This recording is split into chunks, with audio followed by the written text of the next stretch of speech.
क्या आप जानते हैं कि सर्वप्रथम शिवलिंग का निर्माण किसने किया? दो चलिए जानते हैं ये interesting and informative story. Shiv Mahapuran के अनुसार एक बार ब्रह्मा जी ने श्री नारायण से पूछा कि आप मेरे पिता हैं। मैं आपकी नाभि से प्रकट हुआ हूँ, लेकिन मैं जानना चाहता हूँ कि आपके पिता कौन हैं। तब ब्रह्मा और भगवान विष्णु ने एक पर्वत को घुमाना शुरू किया। पर्वत पर घूमते समय अग्नि का एक खंभा प्रकट हुआ। जब आग का खंभा प्रकट हुआ तो उसमें से एक आवाज निकली, मैं शिव हूँ। इस प्रथम शिवलिंग का निर्माण ब्रह्मा और विष्णु ने किया था। ब्रह्मा जी ने देखा कि शिवलिंग तो बहुत बड़ा है, भगवान शंकर का रूप कितना विशाल है, तो उसके पैर और सिर कहाँ होंगे। ब्रह्मा जी ने भगवान विष्णु से कहा, मैं शिवलिंग का अंत और भगवान शंकर के चरण देखना चाहता हूँ। ब्रह्मा जी बोले, हे नारायण, आप कहाँ जाना चाहेंगे? भगवान विष्णु ने कहा, मैं अपने पिता के चरण देखना चाहता हूँ, इसलिए मैं ऊपर जाने के बजाय नीचे जाऊंगा। भगवान विष्णु नीचे चलते रहे, लेकिन उन्हें शिवलिंग के चरण नहीं मिले। वह वापस आकर खड़ा हो गया, लेकिन ब्रह्मा जी ऊपर चढ़ते गए, उसे भी शिवलिंग का सिर नहीं मिला। ब्रह्मा जी ने सोचा कि भगवान विष्णु को उनके चरण मिल गए होंगे, लेकिन मुझे शिवलिंग का सिर नहीं मिला। ब्रह्मा जी सोचे कि अगर मुझे सर नहीं मिला तो विष्णु जी मुझ पे हंसेंगे।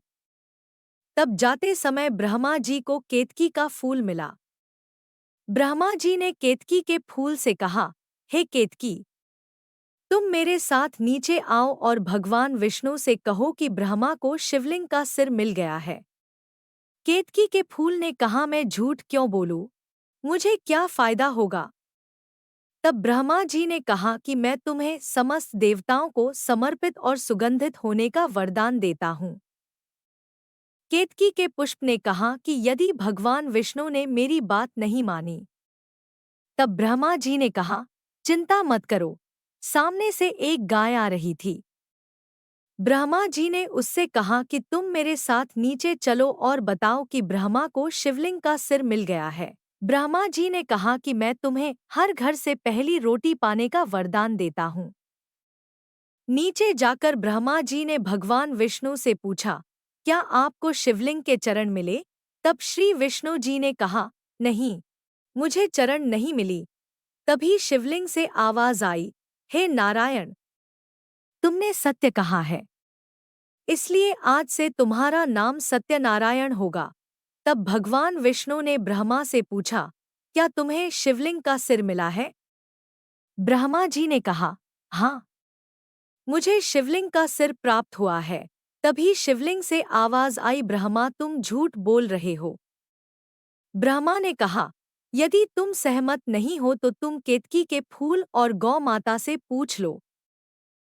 केतकी के फूल और गाय ने हाँ में सिर हिलाया।